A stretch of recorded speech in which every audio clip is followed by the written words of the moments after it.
അപ്പോ അത് ഉസ്താദുമാരാ നമ്മൾ ഒരുപാട് ശ്രദ്ധിക്കണം. നമ്മളൊരു മഹല്ലിൽ ഇരിക്കുമ്പോ ഗൗരവത്തോടുകൂടി എന്റെ പ്രിയപ്പെട്ട മുത്തഅല്ലിമീങ്ങളോട് പറയാം, ഒരു മഹല്ലിൽ ഞാനോ നിങ്ങളോ ഖതീബായിട്ട് കയറിയാൽ നമ്മളെ ഏറ്റവും അധികം സ്നേഹിച്ചുകൊണ്ട് ഒരുപാട് പേര് അവിടെ. ഒന്നാമത്തെ ദിവസം തന്നെ ഖുതുബയും പ്രസംഗവും കഴിഞ്ഞിറങ്ങുമ്പോ ആദ്യം ഒരാൾ വന്നിട്ട് പറയും, ഉസ്താദേ ഇതുവരെ ഈ പള്ളിയിൽ ഇതുപോലെ ഒരു ഖുതുബയും പ്രസംഗവും ആരും കേട്ടിട്ടില്ല. ഇങ്ങനെ പറയുന്ന ആളാണ് ആ മഹലിലെ ഏറ്റവും നമ്പർ 1 പാര. ഒരു സംശയം എഴുതിയിട്ടോ, നിങ്ങൾ എഴുതിയിട്ടോ, ഉറപ്പാണ് ആ കാര്യം. അവരുടെ പാര കാരണം പിന്നെ അവിടെ നിന്ന് മാറേണ്ടി വരും. അതൊന്നാമത്തെ. പിന്നെന്താ പ്രിയമുള്ളവരെ, ഇഖ്ലാസോടുകൂടി അല്ലാഹുവിന്റെ പൊരുത്തത്തോടുകൂടി ചെയ്താൽ 2000 രൂപയാണെങ്കിലും 4000 ആണെങ്കിലും അതിന് വല്ലാത്ത പ്രതിഫലമാണ്. എന്നാൽ പണക്കാരുടെ ആസനം താങ്ങിയിട്ട് സിമ്പതിക്കു വേണ്ടി ചെയ്താലോ, പരിപാലകര് ചെയ്യുന്ന തെറ്റിനെ മൂടിവെക്കാൻ വേണ്ടി, പള്ളിയിലെ ജോലിയിൽ പിടിച്ചിരിക്കാൻ വേണ്ടി അല്ലാഹുവെ മറന്നുകൊണ്ട്, പ്രിയമുള്ളവരെ, പള്ളി പരിപാലിക്കുന്നവർക്ക് തലകുനിച്ചു കൊടുക്കുന്ന പണിയാണ് ചെയ്യുന്നതെങ്കിൽ അല്ലാഹു പൊറുക്കൂല മോനെ. കാരണം നമുക്ക് വലുതല്ലാഹുവാണ്, നമുക്ക് വലുതല്ലാഹുവാണ്, നമുക്ക് വലുതല്ലാഹുവാണ്. എത്ര വലിയ പള്ളിയിൽ നിന്ന് പിരിച്ചു വിട്ടാലും നമുക്ക് ഭക്ഷണം തരുന്നതാരാ? എത്ര വലിയ പള്ളിയിൽ നിന്ന് പിരിച്ചു വിട്ടാൽ നമുക്ക് എത്ര വലിയ രോഗം വന്നാൽ ആ രോഗം മാറ്റുന്നതാരാ? അതിന് ചികിത്സയ്ക്ക് പണം ചെലവഴിക്കുന്നതാരാ? അത് നമ്മൾ മറക്കല്ലേ. എവിടെയെങ്കിലും ഇരിക്കുമ്പോ പലിശക്കാര് വന്ന് തോളത്ത് കൈയിട്ടിട്ട് ഉസ്താദേ കത്തിച്ചോ, കാശ് ഞാൻ തരാ, നിങ്ങളും ഉണ്ടല്ലേ, നിങ്ങൾ അവരോട് പോവല്ലേ, നിങ്ങൾക്ക് എന്താവശ്യം വന്നാലും ചെയ്യുന്ന മഹല്ലാണെന്ന് പറഞ്ഞ് എന്റെ പ്രിയപ്പെട്ടവരെ, പണക്കൊതിയന്മാരുടെ സിമ്പതിക്കു വേണ്ടി അല്ലാഹുവിന്റെ ദീനിനെ കഷണിച്ചു കൊടുക്കുന്ന കാപാലികന്മാരായി മാറിപ്പോയ പണ്ഡിതന്മാരെന്ന പേരല്ല, ഫണ്ഡിഹിതന്മാരെന്ന പേര് തരേണ്ടി വരും. അല്ലാഹു കാത്തുരക്ഷിക്കട്ടെ. അതുകൊണ്ട് എന്റെ സഹോദരങ്ങളോട് വേദനയോടെ പറയുന്നു, ലോകത്ത് നശിച്ചു പോരവരൊക്കെ അറിവില്ലാത്തവരായിരുന്നില്ല.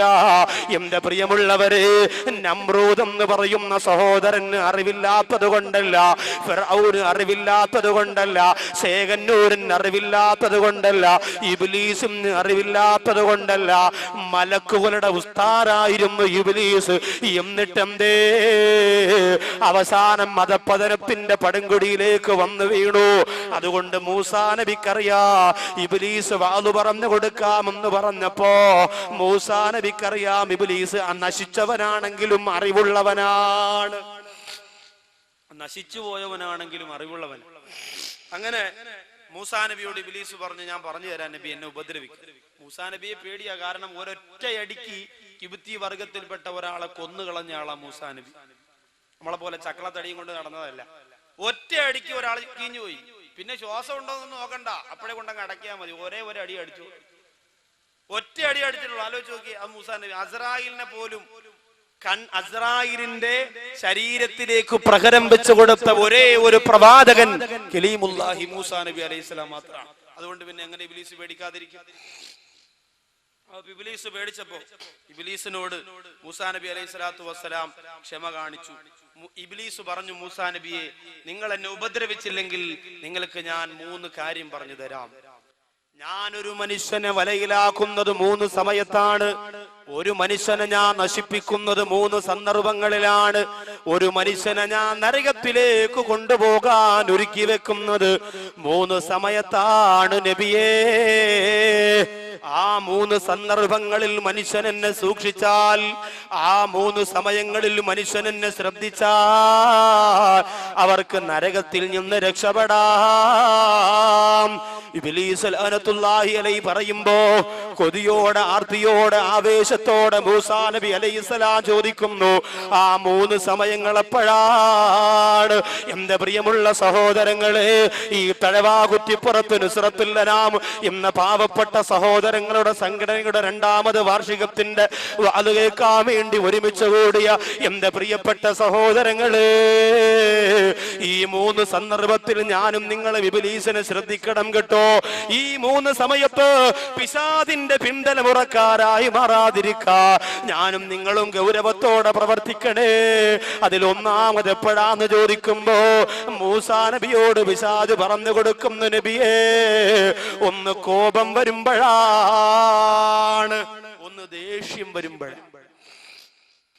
ദേഷ്യം വരുമ്പോ ഇബ്ലീസ് വരുമോ എന്ന് ശ്രദ്ധിച്ച് സംസാരിച്ചില്ലെങ്കിൽ പലതും വിളിച്ചു പറയും നമ്മൾ. അവസാനം നമ്മൾ മെസ്സേജ് അയക്കും, അന്നേരം തോന്നിയ ദേഷ്യത്തിൽ വിളിച്ചു പറഞ്ഞതാ, പൊരുത്തപ്പെടണം, കാര്യമില്ല. പള്ളിയുടെ പൊതുയോഗത്തിനൊക്കെ നമ്മൾ കണ്ടിട്ടില്ലേ? പൊതുയോഗത്തിനൊക്കെ പിന്നെ ഇപ്പോ കാശുകാർക്കും വലിയ വലിയ സ്ഥാനമുള്ളവർക്കൊക്കെ അല്ലേ സംസാരിക്കാൻ പറ്റും. പാവപ്പെട്ട ആരെങ്കിലും അസ്സലാമു അലൈക്കും, എനിക്കൊരു കാര്യം പറയണമെന്ന്, ആള് കൊള്ളാ, ഇവിടെ തെണ്ടി തിരിഞ്ഞ് കിടന്ന് കാലണക്കി വരയിലാണ്, അച്ഛനെ അവനെ ഒതുക്കി അവിടെ ഇരുത്തും. കാശുകാർക്ക് സംസാരിക്കാം. സാർ പറയും, അപ്പൊ സാറ് സ്കൂളിൽ പോയിട്ടൊന്നുമില്ല, സാറിന് കുറച്ച് നോട്ട് പോക്കറ്റ് ഉണ്ട്, അതാണ് സാറ്. എന്റെ പ്രിയപ്പെട്ടവരെ, ആലോചിക്കണം. അങ്ങനെ സമ്പന്ന വർഗത്തിന്റെ കുപ്പകയായി ഇസ്ലാമിന്റെ ചില കാര്യങ്ങളൊന്നും മാറിക്കൊണ്ടിരിക്കുകയാണ്. അല്ലാഹു കാത്തിരക്ഷിക്കുമാറാകട്ടെ. അപ്പോ ദേഷ്യം വരുമ്പോ നാം ശ്രദ്ധിച്ച് സംസാരിക്കില്ലെങ്കിൽ പ്രശ്നമാണ്. ഉമ്മയോട് ദേഷ്യം വരുമ്പോ എന്തെല്ലാം പറയും? ഉമ്മയോട് ദേഷ്യം വരുമ്പോ നമ്മൾ എന്തെല്ലാം പറയും? ശ്രദ്ധിക്കണം. അൽ ജന്നത്തു തഹ്ത അഖ്ദാമിൽ ഉമ്മഹാ, പ്രസവിക്കപ്പെട്ട മക്കളെ, നമുക്ക് അല്ലാഹു തരുന്ന സ്വർഗം ഉമ്മാടെ കാൽപാദത്തിന്റെ ചോട്ടിലാണ്. മറക്കാൻ പാടില്ല, ഉമ്മാടെ കാൽപാദത്തിന്റെ ചോട്ടിലാണ് നമുക്കുള്ള സ്വർഗം. അതുകൊണ്ട് ഉമ്മയോട് സംസാരിക്കുമ്പോ ദേഷ്യത്തോടെ സംസാരിക്കരുത്. അപ്പൊ വാപ്പയോട് സംസാരിക്കുമ്പോ ദേഷ്യപ്പെടാമോ? പാടില്ല. വാപ്പയും ഉമ്മയും നമ്മുടെ ഗുരുനാഥന്മാരെ പോലെയാണ്. നമ്മുടെ ഗുരുനാഥന്മാരെ പോലെയാണ് അല്ലാഹുവും റസൂലും കഴിഞ്ഞാൽ പിന്നെ നമുക്ക് ഏറ്റവും വലുത് നമ്മുടെ ഉമ്മയല്ലേ, നമ്മുടെ ഉപ്പയല്ലേ. ആ മാതാപിതാക്കളുടെ പൊരുത്തം നുസ്രത്തുൽ അനാമിന്റെ പ്രിയപ്പെട്ട സംഘാടകര് നേടിയെടുക്കണമെന്ന് വേദനയോടുകൂടി ഞാൻ ഓർമ്മപ്പെടുത്തുകയാണ്. കാരണം നിങ്ങൾ ഈ ചെയ്യുന്നത് നല്ലൊരു പ്രവൃത്തിയാണ്, നിങ്ങൾ ഈ ചെയ്യുന്നത് വളരെ ഒരു പുണ്യകാര്യം ാണ്. അതിന് അല്ലാഹുവിന്റെ മുന്നിൽ പ്രതിഫലം വേണം മോനെ. ആരുടെയും കയ്യടി വേണ്ടടാ, ആരുടെയും ഒത്താശ വേണ്ടടാ. ജനങ്ങൾ നിങ്ങളെ കുറ്റപ്പെടുത്തട്ടെ, പരിഹസിക്കട്ടെ, കളിയാക്കട്ടെ, ആരും നിങ്ങൾക്ക് സർട്ടിഫിക്കറ്റ് തരണ്ട. അല്ലാഹുവിന്റെ കോടതിയിൽ ചെല്ലുമ്പോ യുദില്ലുഹുമുൽ മൗലാ, അല്ലാഹു അർശിന്റെ താഴെ ഒരുമിച്ച് കൂട്ടുന്ന യുവാക്കളുടെ കൂട്ടത്തില് എന്റെ പ്രിയപ്പെട്ട കൂട്ടുകാരെ, നിങ്ങൾ ഉണ്ടാവാനുള്ള കൊതിയോടുകൂടി ഞാൻ പറയുകയാണ്, ആരുടെയും സിമ്പതിക്ക് വേണ്ടിയല്ല. അതുകൊണ്ട് ഉമ്മാടെയും ഉപ്പാടെയും പൊരുത്തം ഇതിന് നിർബന്ധമാണ്. ഈ രാത്രിയാണെങ്കിൽ ഈ രാത്രി തന്നെ നൊന്ത് പ്രസവിച്ച ഉമ്മയോട് പോയി പറയണം, ഉമ്മ, തടവ കുറ്റിപ്പുറത്ത് നുസ്രത്തുൽ അനാമിന്റെ പ്രവർത്തനം കൊണ്ട് അള്ളാന്റെ പൊരുത്തം നേടാൻ കൊതിച്ചുകൊണ്ട് ജീവിക്കുന്നവനാണ് ഞാൻ. അതുകൊണ്ട് എന്റെ പ്രിയപ്പെട്ട ഉമ്മ, നിങ്ങളുടെ പൊരുത്തക്കേട് എനിക്ക് തരല്ലേ, നിങ്ങളുടെ ഗുരുത്തക്കേട് എനിക്ക് തരല്ലേ. സംസാരിക്കുമ്പോ ദേഷ്യം വരുമ്പോ ഞാനും നിങ്ങളും ശ്രദ്ധിക്കണം. കുടുംബ ജീവിതത്തിൽ ഏറ്റവും കൂടുതൽ പാളിച്ചയുണ്ടാകുന്നത് ഭാര്യക്ക് ദേഷ്യം വരുമ്പോ, ഭർത്താവിന് ദേഷ്യം വരുമ്പോഴല്ലേ. കുടുംബ ജീവിതത്തിൽ ഏറ്റവും കൂടുതൽ പാളിച്ച വരുന്നത് എപ്പോഴാണ്? നാളെ ഇൻഷാ അല്ലാഹ് ചേനാവള്ളി, എന്ത് സ്ഥലം? ചേരാവള്ളി, കായംകുളത്ത് ചേരാവള്ളിയിൽ നാളെ കുടുംബ ജീവിതമാണ് വിഷയം. ഭാര്യയും ഭർത്താവും അവരുടെ കടമകളും മൊത്തം പറഞ്ഞു തീർക്കാനൊന്നും നേരം കിട്ടൂല. എന്നാലും 2 മണിക്കൂർ കൊണ്ട് ഭർത്താവിന്റെ കടമകളായ ഒരു 5 എണ്ണം, ഭാര്യയുടെ കടമ ഒരു 3-4 എണ്ണം ഇത് പറഞ്ഞ് ദുആ ചെയ്യും.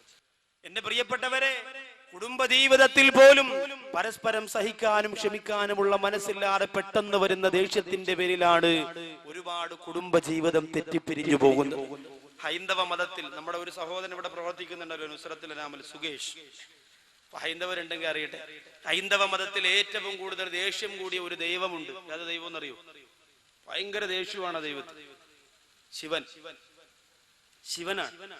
ശിവന് ഭയങ്കര ദേഷ്യമാണ്. അതുകൊണ്ട് തന്നെ ശിവന്റെ ഭാര്യയായ പാർവതി ഒരിക്കൽ ശിവനോട് പറഞ്ഞു, നിങ്ങളുടെ കൂടെ കഴിയുന്നത് ഒരു ദുർവാസം തന്നെയാണ്, നിങ്ങളുടെ കൂടെ കഴിയുന്നത് ഒരു ദുർവാസം തന്നെയാണ്. അങ്ങനെ ശിവന്റെ കോപവും ക്രോധവും എല്ലാം കൂടി വേറൊരു സൃഷ്ടിയായിട്ട് പടച്ചു.